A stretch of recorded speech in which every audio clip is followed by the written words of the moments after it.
Blessings, folks. Welcome back to another episode of the Hitstreak. I'm your man, Nick Hyder. And folks, joining me in the lab today, I've got a special treat for you. As a matter of fact, I'm proud to call him a very personal friend, somebody I've been knowing for quite some time. And, well, he's been successful and he gives back to his community big time. So, a man of my own faith, as I like to say, right? So, folks, help me welcome the attorney, the lead attorney, the founder at Bostic Law, and he's also assistant professor of Kinesiology and Sports Management at Lipscomb University. Help me welcome Randy Bostic. Randy, how we doing, baby? It is a great day. Happy to be here. Man, this is going to be fun. I'm looking around here. This place is awesome. And it's going to be a fun afternoon because we've been friends for a long time.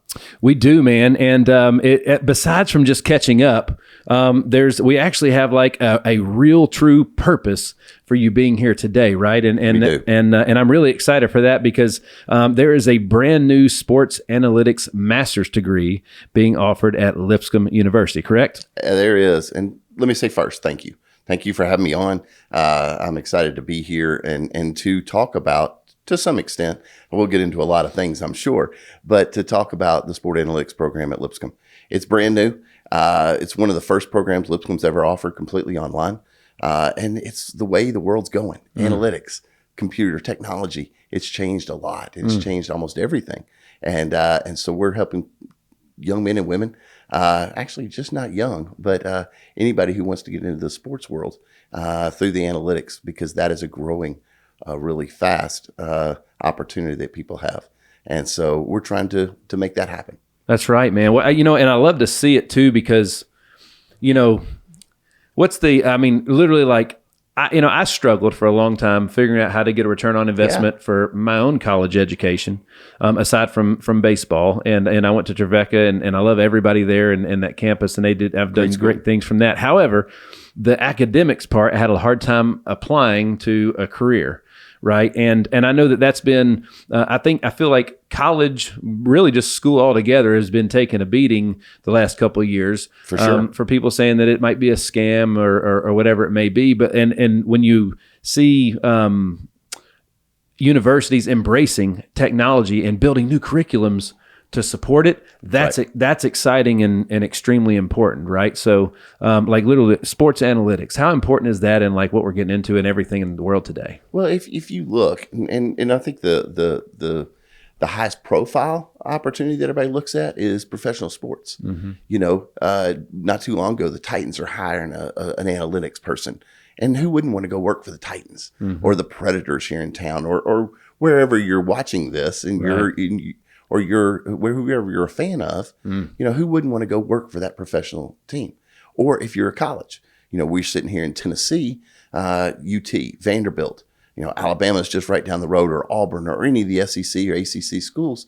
They're all hiring analytics folks to help them both on the field. And what most people don't realize is actually off the field in the fan experience, the opportunity to market better, to do those things. And so it's growing, and the numbers, you go out and you see numbers everywhere, but the numbers of growth, how much this field is growing is really astronomical. And sports in general is growing, and the analytical side of that is growing big time.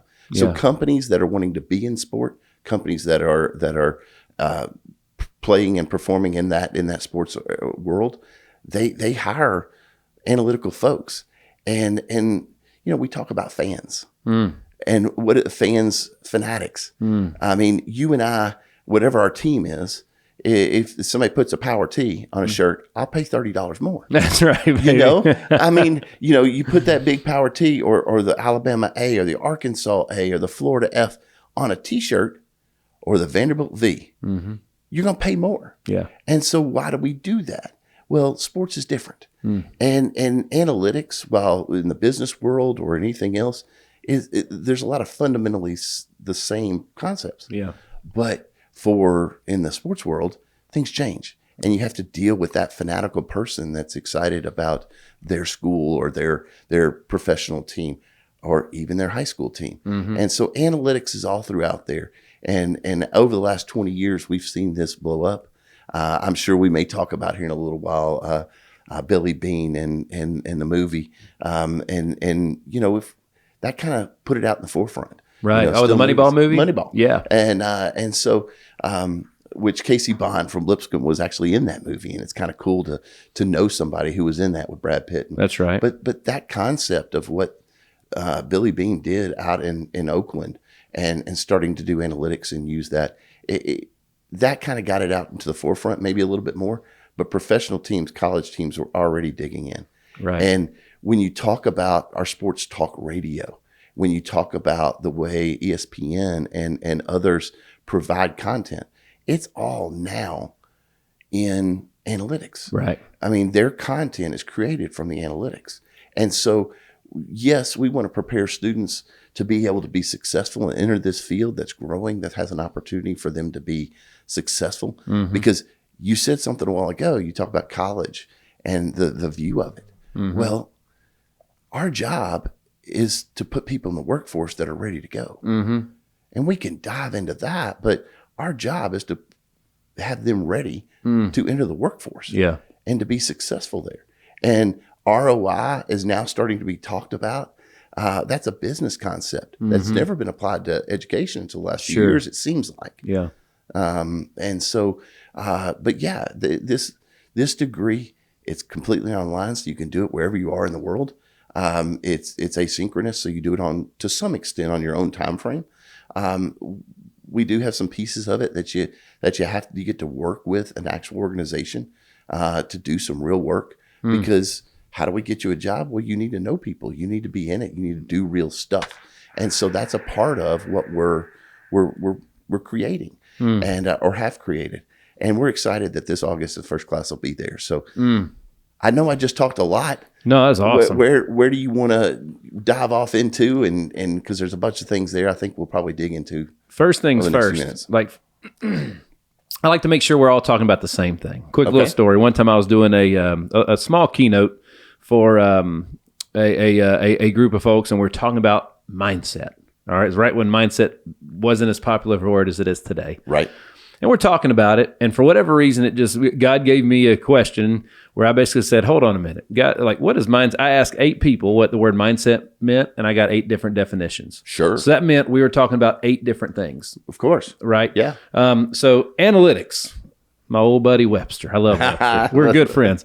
Analytics is defined as the systematic computational analysis of data or statistics, or information resulting from the systematic analysis of data or statistics, right? So I think we can agree that the greatest in anything, at the highest levels in business, sports, or anything, have access to the most information and use that information to their benefit to either serve their customer or beat a team or whatever it may be, to put themselves in the best situation for a victory. Right. Right. Well, you and I are old baseball guys. So if we go back to when we first started, maybe in high school or in college, what did we do? We had spray charts, and but there we only had maybe 50 at bats, especially if you go back to high school, which a lot of people listening maybe played high school baseball. It's kind of like a way to forecast, right? Correct. What does it look like? What's the probability? But now you see college and pro teams shifting. I mean, completely moving their fielders. And for us, when we were playing, that wouldn't even been why? That's right. But the data then, we had 40 or 50 at bats maybe charted. Now they may have somebody back to PG tournaments at 14-year-old ball, and this is a 23-year-old college kid. Sure. And they've got all this data. And it's because the computer. It's because that data is now there. It's available. So where do you pull all that data from? And I don't know if what I just said is, they may not be going back to high school or middle school at bats, but certainly all the data is now available. My dad was a basketball coach. They used to drive and swap films with other coaches in the state tournament. That's right. Film is data. It is. But now you don't have to do that. It's all online. It's all in Huddle or another computer program. Yeah. And you see kids from camps and different, playing on 3 different teams, and the data is just more available because of the computer. And so now how do we take that data and make it useful? Right. Because one of the things that people the old school people, might say is that, hey, you're taking the human factor out, and you can't. The game is played. I mean, if you remember in the Moneyball movie, the old scouts are like, hey, we know baseball. We've been around it for 30, 40 years. We know what we're looking for, and sometimes it's just a gut feeling. Well, okay, I agree that that's there, but analytics allows that gut feeling to have merit. Yes. Yeah. Good word. Merit. Absolutely. It allows it to be informed. And so now what you're thinking about, what you think is right, you inform that. And I remember watching an interview with Kevin McHale, the Boston Celtics great, and then GM of and he's notorious for being anti analytics. But one day a reporter asked him, said, why do you not like analytics? He goes, whoa, I don't dislike it. I just think it's used, if you use it well, it informs your decision making, and then every now and again, it tells you you're wrong. But that's how it's used, so it can inform you. But people use it for too many different things. Now, I don't think we ought to, debate. Neither one of us is sitting in a GM's chair. Correct. But data is all over the place, and how to use that to be successful, whether you're selling T-shirts or shirts, or whether you're playing on the biggest stage in the world of sport, you've got to be able to inform yourself. And I'll tell you one thing that's interesting when it comes to starting to look at all this. Esports, the rise of esports. I don't think when you and I played our Nintendo back in the day and we were playing RBI baseball and Tecmo Bowl. That's right. We ever looked at, there's going to be people in stadiums watching people play video games. No way. And you look at it's data, it's technical, and how does someone get prepared to go and work in that field to put on tournaments of an esport nature? You remember that movie The Wizard with Fred Savage, where that was like the first? So that was the first time that I'd ever even heard of a video game like competition, and it was where him and it was almost like a Rain Man concept where he had like a little brother or a friend or somebody that was like a genius at video games, but really weird outside of that. And that was the thing, is they had to get across the country against their parents' wishes for him to compete in this video game competition to play I think it was and the game was probably Super Mario 3 for the first time anybody had ever seen it. And it's called The Wizards in the 80s, obviously. Okay. But that was like the first time, and then boom, an industry was born from that. And it's growing. Yeah. And so, I think our degree is going to inform people about how to be in that field, how to help that field grow, because it's growing and it's going to continue to grow. And then you look at, everything now. This is something, again, when we're not old, but certainly when back in our day, when we were competing, gambling was not talked about. Right. Now, everywhere you talk about, you look on ESPN and you look at the pitchers for the day, or you look at the who's going to start in the NBA championship or wherever. You also see the odds. Oh yeah, sports books and all that stuff. So that's becoming huge. Yeah, and it's been legalized in a lot more states than it used to be, besides just Nevada. And so, does sports analytics fit there? Well, that's completely driven on sport analytics, and so. The sport is just turning more and more to data. Yeah. Oh, yeah. And so there's not a whole lot of programs in the country. There are. It's growing. I anticipate over the next 10 years, other schools will add this degree. But right now, especially the master's level, there's less than, I think, 15 out there. And so we're one of those here in Lipscomb and Nashville, and we're sitting in a place that has 4 professional franchises here, 3 at the highest level, and then the Sounds at the AAA level, and then major colleges in Vanderbilt and Lipscomb and Trevecca and Belmont, MTSU, TSU. We have some great universities that are starting to utilize all of these analytical opportunities, and we'll just see where it goes. That's but right. We're in an ideal place to have this degree and to get students prepared to go into this workforce. Well, first of all, I think it's great to good old Lipscomb for keeping the Southern charm and intimacy of the university, but diving into the innovation of something like this. I think it's this is why Lipscomb will continue to grow at the rate that it's growing, because they're honestly, they're using the data that they got and their innovation is spot on with what's needed right now. They're almost first to market in a bunch of stuff like this. Well, we hope to be. And of course, I know others are doing the same thing. It's not that our friends at Belmont and our friends at Vanderbilt and Trevecca around town, what's been cool was to see the collaboration and the competition fuels all of us. Yeah. And it's good. But yes, at Lipscomb, we're trying to do things that matter. And we may get into this. And in education, our job is to prepare these students. That's right. Preparation. To go out and to be ready to work and to be good employees. And at Lipscomb, we're a faith-based school. Yeah. We're a Christian school.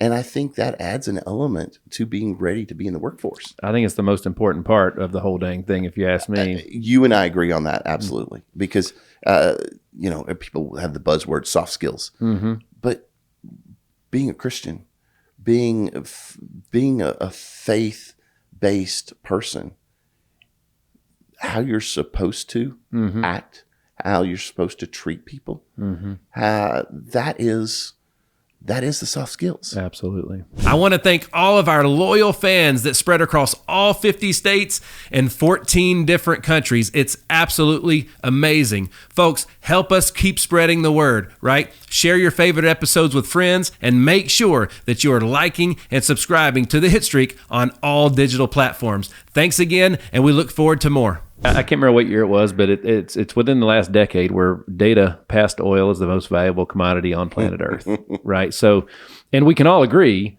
that, how many times have we made a bad decision, and hindsight's 20/20? Why? Because you have more information about something that just happened, right? To make decisions. So, the people that are the best at whatever it is that they do, they either have the most information or they have they can apply to the best of their knowledge, and the best way to apply the knowledge or the information they gained from that data. Like, again, when in sports, if you know people's trends and patterns, you can make a great game plan from that. Right. Imagine, when, it's kind of like when you get dressed in the morning, if, we have 4 seasons here in Nashville. All right. We do. We understand, like in December, we usually don't put on shorts and a tank top. Why? Because of the data. That's information that we have from maybe previous experience and whatnot.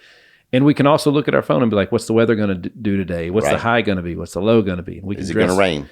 We can dress accordingly. And it's, as a Jeep owner, there's been times where it's like, yeah, boy, I wish I'd have known it was going to rain today because that top was off. I could have spent that 10 minutes. Absolutely. So again, information is key. How do you access it? But then, do you know how to break it down and use it to better you, the customer experience, the sport experience, the team experience, or whatever it may be? It's invaluable. Well, and that is what we're gonna have to teach our students is what questions to ask.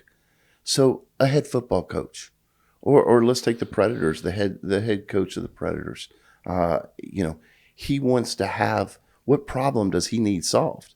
Where can this data? He's got all this data. What problem needs to be solved? And our students hopefully will be able to ask the right questions and then discern and understand how to create the program and how to then gather the data in a manner that's usable by the people using it.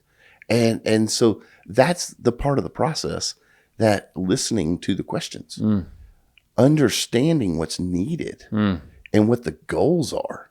Because just parsing the data, that's, and so I think the best analysts are the ones who can ask the right questions and discern the right answers or discern the right questions. Absolutely. And then go find those answers, whether they're good or bad, whether, as we talked about earlier, they make your gut feeling, they inform that and you're right, or whether they say, your gut feeling wasn't wrong. But how cool is it that over the last few years, data has changed even high school football? Oh, absolutely. Where there's coaches that don't punt anymore. that always go for it on fourth down. And they've been hugely successful because the numbers say the traditional way of doing that is not right. Yeah.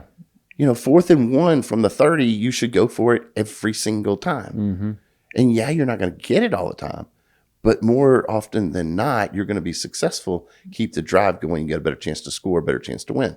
Yeah. And there's coaches that are willing to take that risk on the front end of that.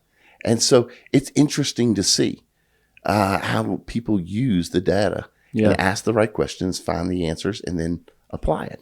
Even the guys that have the gut feeling, that gut feeling comes from research or experience that they've had, which is the form of data. You know what I mean? So now all of a sudden they have like, I got my gut, but the information says this. Well, guess what? Now you have the power of choice. Right. And that's a great thing too. It is. And it's changing every aspect on the playing fields, on the courts, it's changing every aspect of that. But then when you go to the front office and you go to the business side of it, it's changing absolutely everything. So I was talking to a head of an analytics department at a professional team, and he told me a story, and I don't want to get it wrong or anything else, but here's the gist of it. He said we had a Star Wars night for like 5 years, and then we got our analyst to look at who is the best people to market to. And the analytics team dove into that and figured out who was the best people. Well, when they had Star Wars night this last season, I think if I remember right, he said they had 5,000 more people in the stands than they'd ever had. Now think about the value of that to that team. The men and women who parsed that data, who solved that problem, marketed. The marketing team then is informed. They can market to the right folks, get them to a game. Now, what does that turn into? More games that those people will come, more fans that'll watch it on TV, more people that'll buy season tickets. I mean, the Titans are building a new stadium. Who are they inviting to buy PSLs, the permanent seat licenses they're selling, and buying season tickets? Who are they marketing to? Right. I guarantee you, they've got their data team, their analytical team, figuring out, is it you and me? Is it our friends down the street? Who are they marketing to for these tickets? And those people are making a huge difference in the way that these companies are successful or not. And so it's targeting, right? And the best at anything are the people that get the target the most times, and that target's usually the smallest. And we go back to informed decision making. There it is. It's your analytics. And so preparing our workforce, the students that come through our program, to be ready to jump into those fields and make a difference, to inform those decisions. That's our goal. All right. Well, let's go back a little bit. Okay. Let's tell a little backstory here, right? So, first of all, you are a past president, like myself, of the Old Timers Baseball Association. Absolutely. A freaking staple here. And yeah, it is. It's an unbelievable badge of honor. I'm very proud of that. It was a extremely hard job to do, even though I did very little, and all the board, like the board members, carry so much of the weight. And it's been around almost 100 years. Like, it's unbelievable. I believe we're now the longest running hot stove league banquet in the country. Have to be. There may be one other one that's right there, and our core facility is, I think, the 4th longest running active baseball field in the country. Yeah. History, man. Absolutely. Guys like Babe Ruth and Ken Griffey Jr. and, I mean, you just name all the greats have played there. I mean, Nick Hyder has played there. He did. But I know you and I actually go, and we have something that's pretty cool. Now, you've got, I think, 4 generations that played on that field. That's right. But I tell you what, it's pretty neat to be on that field, the Old Timers baseball field. And to see my son play on it the first time. I bet. And it was really cool.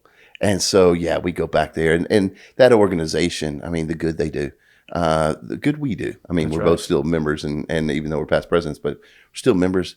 I mean, giving away scholarships to baseball players in town. And it doesn't matter how good they are. That's right. As long as they play baseball and love the game. That's right. And to meet those young men, as we have over the past few years. That's right. To promote the game of baseball. Nashville, like most communities around the country and around the world, has had their hard, difficult times. That's right. We've had floods. We've had tornadoes. And we've been able to be a part of building back baseball fields and locker rooms and to helping little leagues who their scoreboard goes down and they can't afford to buy a new scoreboard. That's right. But we've been able to help. And so that organization, the banquet, the golf tournament that we put on every year, it's a good organization and it's fun to be a part of. And I learned so much from not just the board members, but specifically the officers. Like, when you're getting to make financial decisions with a guy that manages billions of dollars, in his day job, and we're all volunteers, right? There's not one paid person. Not at all. But like, dude, I was like a sponge when I'm hanging around. I'm in this room full of these guys that have all either retired or been crazy successful, have been congressmen or whatever. They've been in politics, judges, everything. I'm like general managers of professional baseball teams. Yeah, I'm just I was a sponge, man. It was cool. Guys that played in the big leagues, guys that have coached at big time levels. Yeah. General managers of teams, people that have run companies, own companies. It's an eclectic room. And then we have people that worked for the city or the government all their whole career and retired. Right. And so putting them all together, and their common core is the love of baseball and the love of sport. That's right. I mean, most of them have different sports they love too. And guys that have just, it's a special organization. It's special to have your picture hanging in that office up there as a past president with some of the men that have led that organization before. It's a total badge of honor. You've been like me. You coach your kids, right? And I'm done. I'm retired. Done. Man, I'm next. I'm next. But you're still at the ballpark every day, like I am. Absolutely. And man, what a blessing to watch. Like you, I have a boy and a girl, and to watch my boy play ball. He's a two-sport guy, football and baseball, and to watch my daughter cheer. She's played volleyball and softball, but she's kind of stuck to competitive cheer now. So I'm in that world and being a cheer dad, and I don't think it gets much better. Well, write a book because I'm right behind you on that one too. I'll be paying attention, take notes, dude. You were the founding member of Bostic Law. So let's talk about seriously. So how do you go from law, practicing law and still practicing law to all of a sudden, literally you helped start the sports management undergraduate program at Lipscomb and now this master's program in sports analytics, right? So how do you tie those together, and how did that even? I don't even know that. How did you go from practicing law to all of a sudden helping old Lippy? Well, my father and mother made the decision to move us from Louisiana up here to Lipscomb. He was the basketball coach at David Lipscomb High School at the time, Lipscomb Academy now, and then retired teaching from there. My mother's retired librarian here in Metro Nashville schools, so they were both teachers, educators. And then I had grandparents that were educators as well. And I was a coach. I coached for Ken Dugan at Lipscomb University for 3 years. And I've coached from sixth grade to up to high school in basketball and baseball. I forgot you helped Coach Dugan out. I remember it now. But and then I've even had, when you were coming up, played against you with college with-bat teams. And we competed, And so I've been blessed to be able to have these opportunities to coach and teach. And I love helping people. I love being able to share what I know. And so the classroom has always been something that I wanted to be a part of. I think not as a second career, not as but as I've enjoyed being in the classroom. And as I've worked with these different age groups, what I found is that these college students are sponges. Sometimes they don't act like they are. They're young adults. They're trying to figure that out. Yeah. But I mean, to work with a college freshman and they're trying to figure out their major, they're trying to figure out, they're going through dating, they're going through living on their own for the first time. They're all these things. They're sponges. They're trying to learn. And I enjoy that age group. I'm excited about this master's level because these are people who have they've now narrowed down their focus, and they're going to be very focused on what they want to do and how they want to get there. And that's my job. So I'm excited about this. But to go from law to this, in my mind, it's all the same, because my practice is in wills, estates, trust, and I work with people on preparing for what's to come, and what's happened. And my job there, as I see it, is to help people navigate this and to inform them and to teach them about what they're going through or what they're going to be going through, and to help them navigate that. I've been blessed that I can have those conversations. And so, but you have to have the same conversations with students that are trying to learn as well. They're trying to go through life. They're trying to navigate. And so it's just being a people person. And so for me, teaching and doing the law that I practice, they're hand in hand. And it's just helping people. The Hitstreak is powered by our partners at HitLab Creative Studios.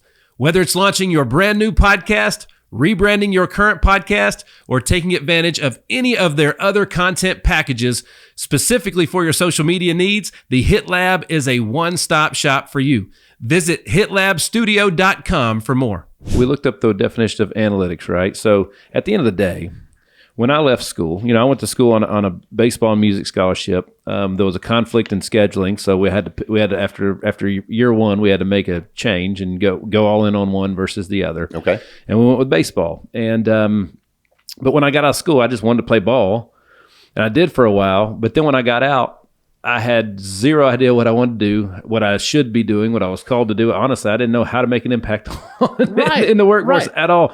And had I, the information was there, I did not know how to analyze it, right, and make decisions from it, right. Okay. So, and as a guy that's been a founder of multiple businesses, like, I would say that if I was going through right now, that would be being able to figure out how to just take information and pull information, or just take data and pull information that I needed to make better decisions. That is a skill set that everybody needs, but definitely somebody's going into business for themselves or going into an executive position or wants to be an executive position. Absolutely. I mean, let's go back even farther than that. You and I are blessed with good families. Yes. And good parents that take time to help us think through and to learn that. And we had that growing up. Yeah. Now, I understand everybody's not as lucky. And you and I are blessed and lucky for that. But hopefully when you were going through that at Trevecca, when you're trying to determine that, you had a coach, a professor, some type of mentor to be able to talk through that with and work through that with. Sometimes, a lot of times that's friends, but that's where I really love. I love advising students because they come in and sit down and say, okay, what should I take? And why am I taking that? Why am I taking this? And you get a chance to advise and counsel them. Well, gives you perspective. Correct. And it helps you understand. And maybe you didn't think about an opportunity you might have. I didn't think about it a lot. Right. But that's the data was there. I just didn't know how to extract the information from the data. Or how to analyze it. Yeah, that's right. You brought up the law thing a while ago.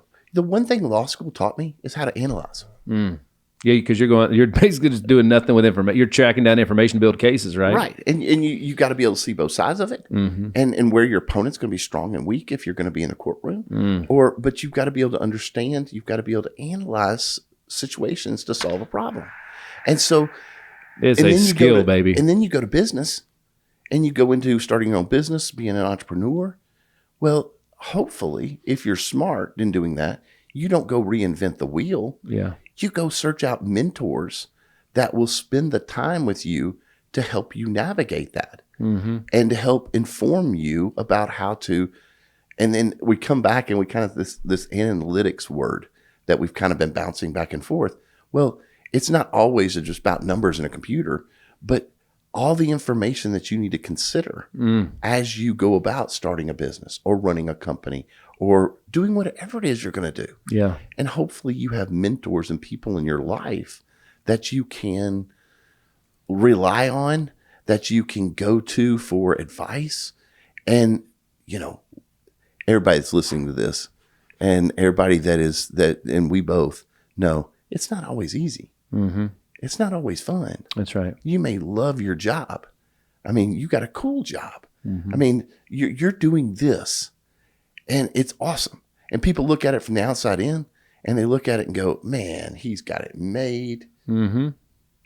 But there's really hard days. Sure. Oh, and yeah. there's a lot that goes into it that nobody sees. Fun little story about hard days. This is the second time you've been here, because the first time you came in here, we had a massive power failure. Happens. And we had to do some pre-production stuff and bring you back wearing the same clothes we wore last time. You know what I mean? But at least we changed our underwear. That's right, we did. Well, that's maybe.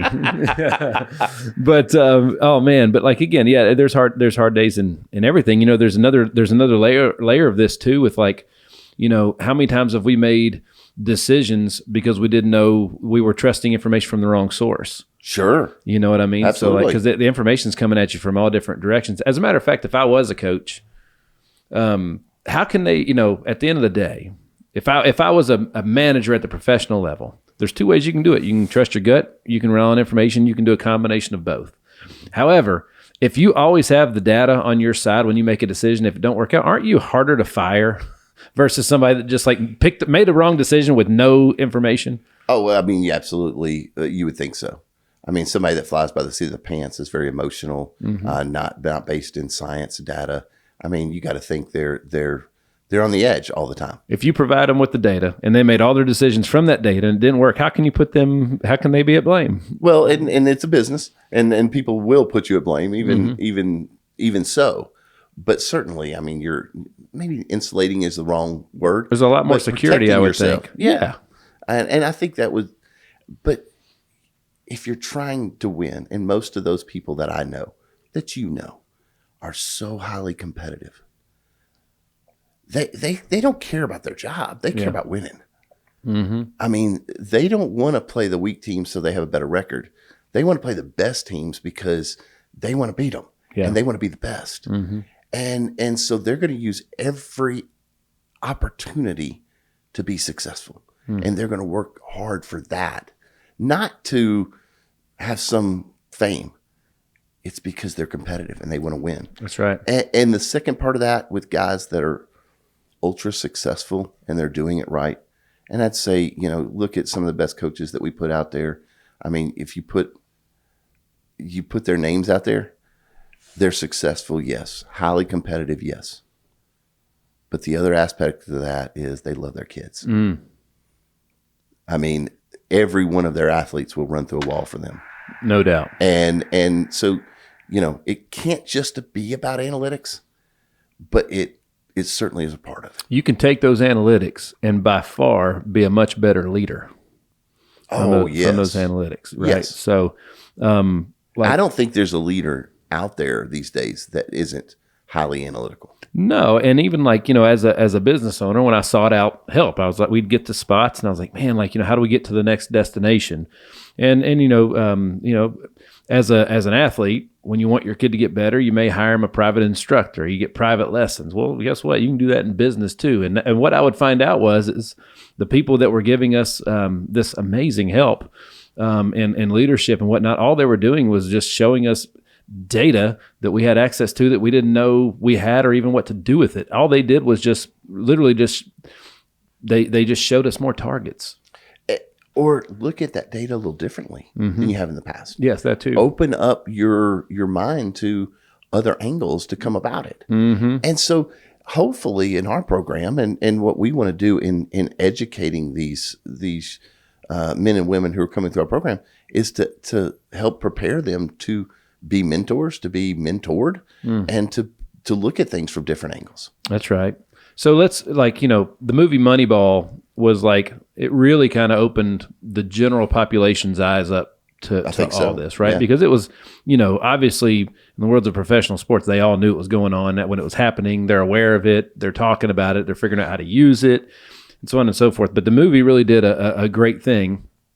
And so besides, let's just stay here for a second. The biggest, the biggest differences between business and sports analytics, because look, a lot of the business lessons that I learned along the way, I learned in sports as a kid. Right. Most of the life lessons I learned were in sports. Right. Right. And guess what? Well, now you can learn a lot of lessons through sports analytics to apply in business. Right. So, but let's talk about some of the differences and similarities between the two, because we're talking about it like the degree is for sports analytics, but again, you can apply the same practices in business or in other aspects. Yes, let's talk about that. I think as we talked earlier, we talked about the fanatical aspect of sports, the competitive aspect of sports. Now, we all know business is competitive as well, and so the competition is probably roughly the same, but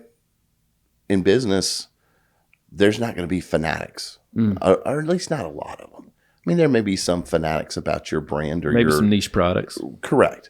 But even there, it's not big enough to maybe put your whole brand around or anything like that. Maybe a few exceptions, but sports is different because the people that are around that are fanatical, and not in a bad way, in a very positive way. You have alumni from schools that want to still be a part and are very proud of their institution.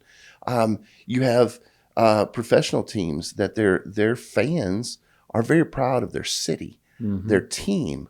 They're proud, and so their attitude towards that. Thus, the business side of how you approach those people has got to be a little bit different. Now, are there similarities? Absolutely. Right. Am I saying somebody couldn't be a good in the sports analytics department that has a business analytics degree? No, not at all.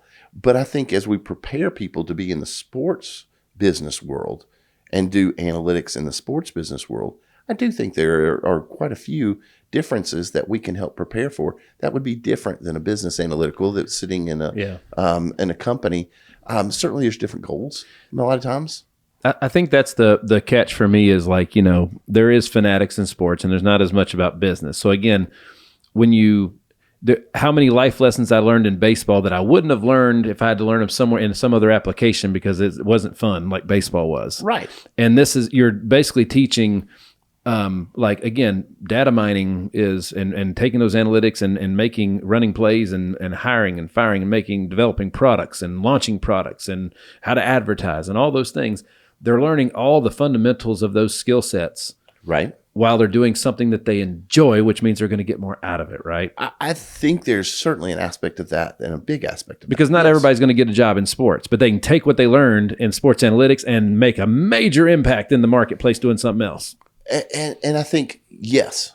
And if you talk about the value of education, that I tell my students, there's one piece of advice I give there's two pieces of advice I give most classes that I teach. And one of them is the research shows that students graduating from college right now are going to have 11 different careers, 11 or 12 different careers. So hold on a minute. So kids that graduate from college right now, undergrad. Correct. 11 or 12. All right. Well, I got them beat by about 15, I think. Well,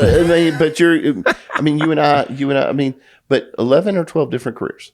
Half of which. That's mind-boggling. But here, I think I may get you a little bit, I may blow your mind a little bit. Half of which hadn't even been created yet. Oh, come on. All right, we got to stay there. Let's talk. So You're think right. about when you and I graduated. I mean, we're a few years apart, but I'm going back. We're the same era. When I graduated from college, there was no Google. There was no Facebook. That's right. There was no phones with apps on them. I mean, the world has changed. Yes. And how would education institutions? That's a great point. How do they prepare students like me to be ready for? I mean, we're in a studio recording a podcast right now, having a conversation that's going out over the internet. That wasn't a thing. It's going to reach millions. I mean, that wasn't a thing when I graduated from college. So how do you prepare somebody to sit where you are? Yeah. When it's not even thought about yet. The concept's not even there. Yeah. So my advice to students is simple yet really hard to do. prepare yourself with as many skills as you can and be able to take advantage of those opportunities when they're available to you. That's why I like the liberal arts education to some extent. Now, you look and there's arguments that can be made about education and different things, but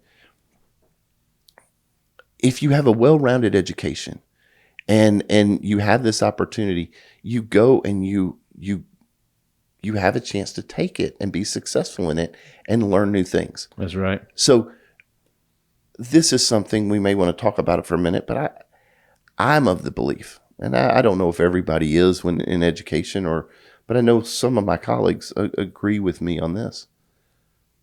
The whole point of education is to teach our students to learn and to be good learners.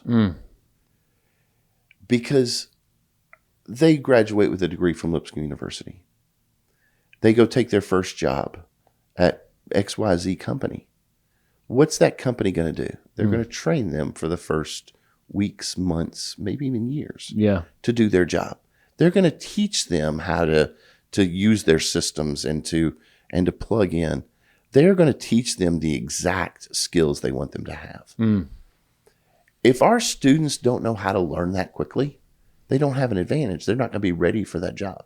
Now, do they need to know, is the freshman year algebra teacher and college math important? Sure, because you've got to be able to do those things, but you're still learning how to learn. That's a that's a really good point, man. It's hard to put a value on that. That's right.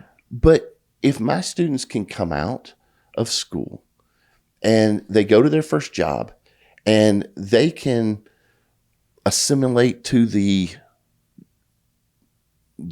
company they're in quicker than the other people, then they're going to be more successful. They're going to be ready to transition into different roles, to move up, to be, to do the things they want to do. And so I just think it's important that we as educators, make sure that our students know how to learn. And that includes all the soft skills. Right. How to talk to people, how to look at people in the eye, how to communicate. Because some point you're going to have to stand up in front of a boardroom or in front of a team and talk to them. Yeah. You're going to have to send emails to managers and CEOs and vice presidents. You're going to have to communicate written and verbally. And so those soft skills are hugely important.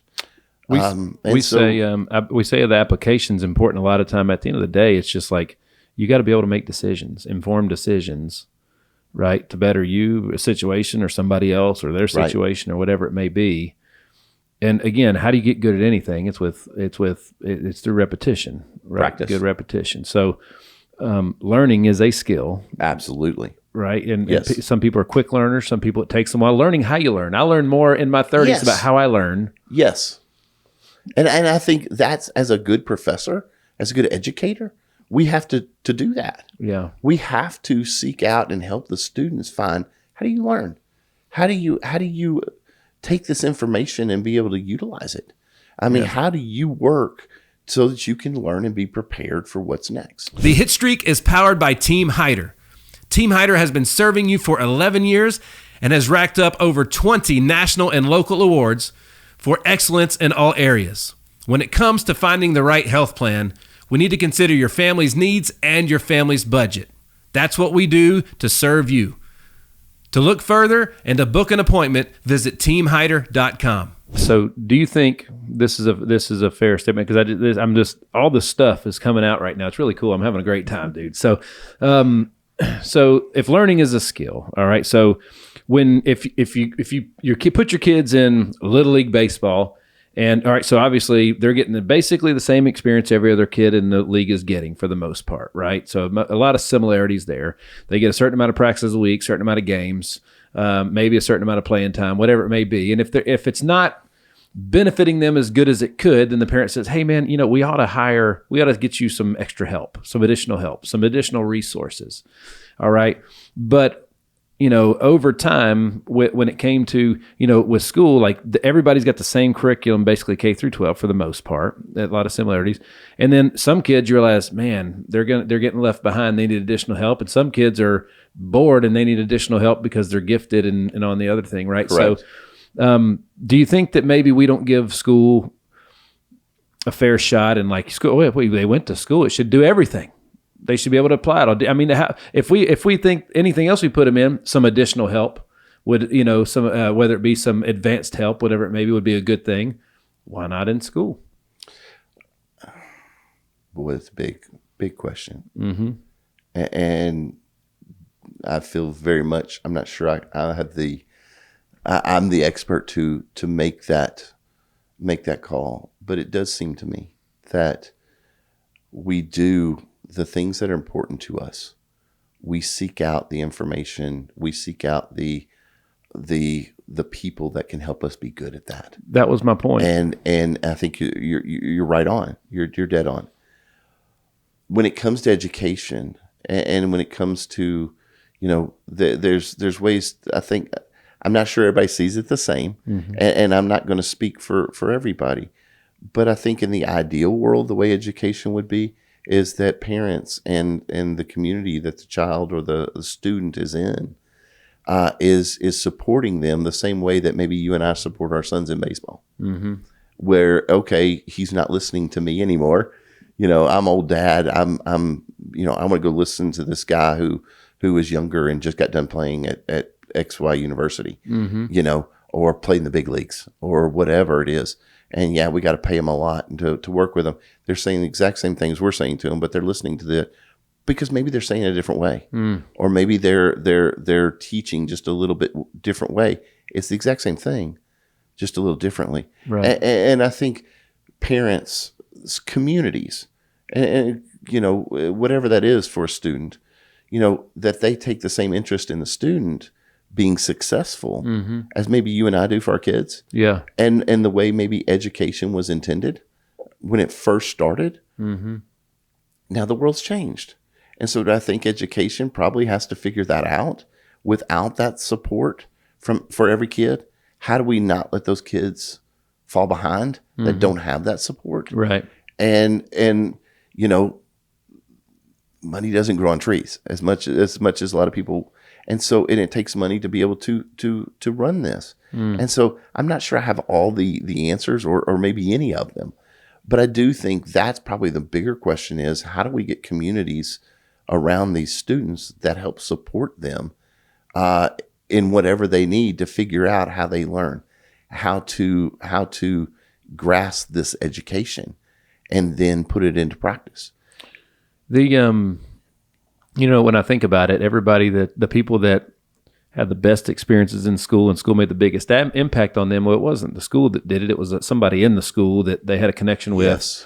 And everybody versus the opposite, where everybody, the folks that say, oh, it didn't work. I got nothing out of it. Like, I've been a guy that said, I should have gotten more out of it than I did. Right. Well, I can blame it on everybody that was there. I could also say, I could have reached out to, as a matter of fact, when I think about it, not one professor, when I asked for help, wasn't there to give it to me. Maybe I should have asked more. I told you there was 2 pieces of advice I give every class. The second one is right along with this. On a college campus, there are CEOs and high-level executives that come and speak. Now, are those people available to the students when they want a job? No. They've got 4 gatekeepers. They've got teams that hire and do HR. They're not available. But the opportunity you have to get into that CEO's world and listen to them, you have on a college campus. So I tell my students, look, pay attention. Give up an hour or 2 a month to go listen to these people that are coming onto campus. Trevecca has that. Lipscomb has that. Belmont has that. MTSU has that. TSU has it. Vandy has it. It's funny, when they get out of school, they're going to pay to go to some Tony Robbins summit or something like that. And those CEOs are coming to the universities. And not only are they coming to speak, they want to interact with students. Because, and you and I know, or at least I know this. Yeah. There's nothing better than helping somebody. And if helping young people get better or be more prepared, a CEO doesn't get to do that very often. That's right. And so they take that opportunity to come to a college campus and give back. And it doesn't have to be their alma mater. It could be a school down the street that asks. But those people come to campus. But a majority of students are out playing, sleeping, whatever, and they don't take advantage of that. Yeah. So I'd love to do more of that myself. I'd love to go back and pour back into the kids. If I went back to school, what I know now. And so part of my advice to them is, look, take advantage of these opportunities because you never know what's going to happen. And so I feel like that is part of the answer to education is help the community around these students. Yeah. And I'm very intentionally not saying mom and dad because I know everybody is not that blessed to have mom and dad in their lives. Right. For whatever reason. But the community around those students that love and support those kids, that help them grasp and hang on to those opportunities that are around them, and help them understand why that's important. So honestly, you and I could have 16 different episodes based around this exact stuff. At least we could go on, or we could just go on for 16 or 17 hours. I want to make sure, because there was so many directions that we could go from. This is a very broad subject, but it's also extremely important. We have been all over the place. And so Randy, I want to pass it to you back and say, is there anything specifically that you want to dial in here while we do have time to make sure that we cover everything that we needed to cover today?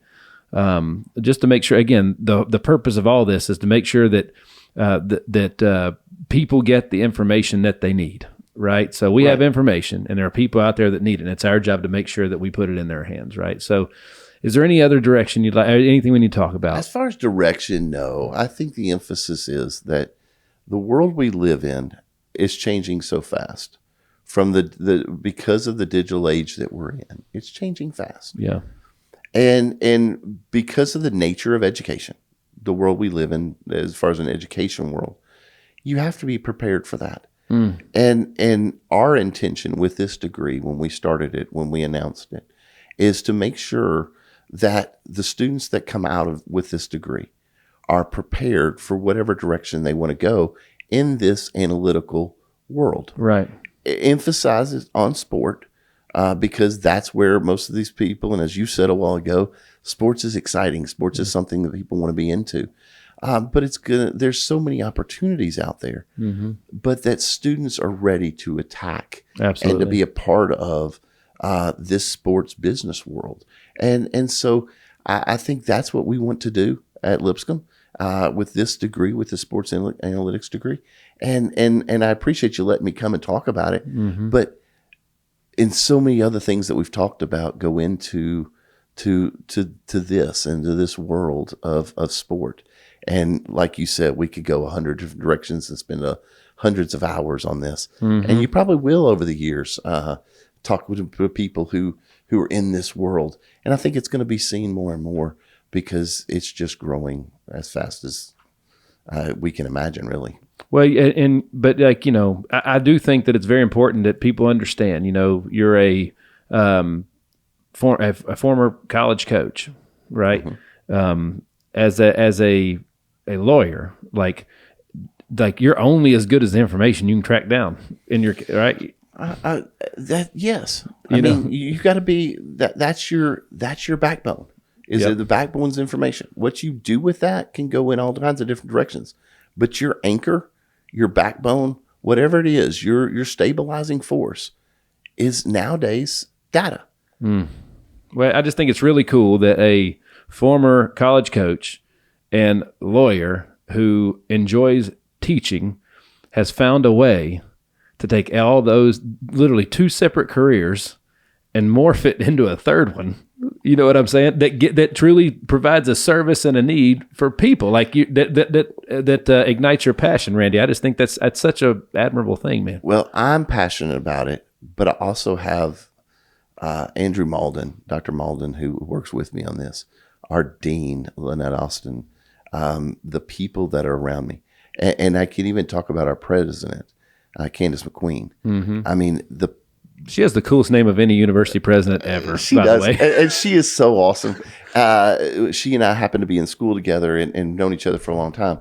But the passion to help people, that's it. And you help people in our world. You help people by helping them be ready for their jobs, educating them with the skills and and we believe with the faith that you need to be able to get out in the world and be successful. I agree. And from our president to the dean of our college to the professors that I work with, just absolutely, I'm blessed there. So it's not just me that has a passion; it's the people around me. And as you know, that's huge. Yeah. Because there's those days that you don't want to, or don't feel like, or something's happened, and those people pick you up. And I am blessed to be around those kind of people. And whether it be with the old timers, as we talked about, or the church that we go to, I'm blessed. And certainly with my family, my wife and kids, my parents and even my in-laws. I love my in-laws. They what a blessing they've been, to be able to. So I'm lucky. Yeah. But to be able to help people, and to be maybe that mentor for them, maybe that person that can help them find the right direction. One other thing that I've always noticed and looked up and admired about you is you understand the power of proximity. Okay. Dude, whenever we were in the middle of anything, there was always some people that were influencers in whatever it was, and you were right there with them, whatever it may be. And you've always had a knack for knowing where the decision makers or the winners were going to be, and you were going to be there too, and you're going to get that, and you're going to take that and use it. And again, we talked about the other day during our bullpen session before this, about the power of just being able to be in the room and the power of proximity. And if anything, you should be able to get relationships out of a college education that can benefit from you later. If not, Absolutely. You ain't working, right? So obviously a master's degree program like this, you're going to be around some people that are going to be making some impacts somewhere. There's going to be some valuable relationships there. And that's the one wild card that a lot of people don't always place a value on, is the relationships. Thank you for saying that. And my first reaction is I'm lucky, and I absolutely am blessed and lucky to have had people in my life that are wildly successful, as the world would say it, but more importantly, wildly successful as God would see it. And I know enough. I think I'm smart enough to say I want that. And so how do I get that? I go be around them. And they've been nice enough to let me learn from them. That's right. And in turn, I absolutely want to be nice enough to let anybody that wants to be around me, that thinks they can learn something from me, I want to share. But I've been blessed in that regard. It started, again, I go back to grandparents and parents and my family. I was lucky. But then I got to learn from Ken Dugan. The guy, if he'd have been coaching at a D1 school, would have been in every Hall of Fame there is. 100%. But he's got something in Cooperstown, in the Baseball Hall of Fame. He's there not as a plaque on the wall, but some of the things he's done is there. He's in a lot of Hall of Fames. Yep. The biggest one, I think he's in God's Hall of Fame. That's right. Because of the way he treated people. That's right. And certainly he allowed me and a few others to be underneath his tutelage. And then I had a guy that hired me named Tony Stevens, who has been a businessman and had done a lot of great things and been around some great people himself. One of the coolest things, we went to D.C., he and I, for some work that we had to do. And we walked around one night after dinner, and he was telling me stories about Joe Rogers, who was one of his mentors. And so it goes from mentor to mentor to mentor, and it passes down. That's right. And so I've had good men, good women in my life that have helped me, be in proximity, as you said it. And so I hope that this degree, with the way we've structured it, the way we've set it up, there's a capstone project that 6 hours of the 30-hour degree is working with a company, working with a program, working with a team to solve an issue, a real life issue. That's killer. And so, yeah, at the end, you hopefully will have a recommendation if you do a good job and you work hard. But it's actually going to be you sit down with the company and figure out their problem. And get the right question and then go about solving it with their help and with working directly with them. Not going to guarantee a job with that company at all, but more you've got experience and hopefully you'll have recommendation. So put them in proximity of people who are there. Yeah. And so hopefully they'll learn. And so I think that is what we do as educators. We help them learn how to learn, and we put them give them the opportunities to be around people that can help them get there. I couldn't have said it any better, folks. We're hanging with Randy Bostic. You can check his law firm out online at bosticlawtn.com. He's on social media as well. But let's talk about, lipscomb.edu, yes. Right? That's the URL for the university, right? And they can find links to this, all that there, right? So listen, people that listen to this right now, wanting to enroll or anything else, I want to make sure that they've got the information needed to get there. All this will be in the show notes as well, right? Right. If you go to lipscomb.edu, in the little question mark, sport analytics, it'll take you to our page. And Perfect. Then from there, you can sign up to get information. You can, I'll also give you my email address at Lipscomb. It's Randy, RANDY.Bostic, BOSTSC at lipscomb.edu. Perfect. Send me an email directly, and I'd love to be able to answer any questions or meet with you, talk with you. Awesome. And enrollment starts when? Well, we're starting in mid-August. So when classes start, but enrollment's actually happening now. We're just a couple weeks live with that. And so we're excited about what's coming. But first classes will begin in August, middle of August.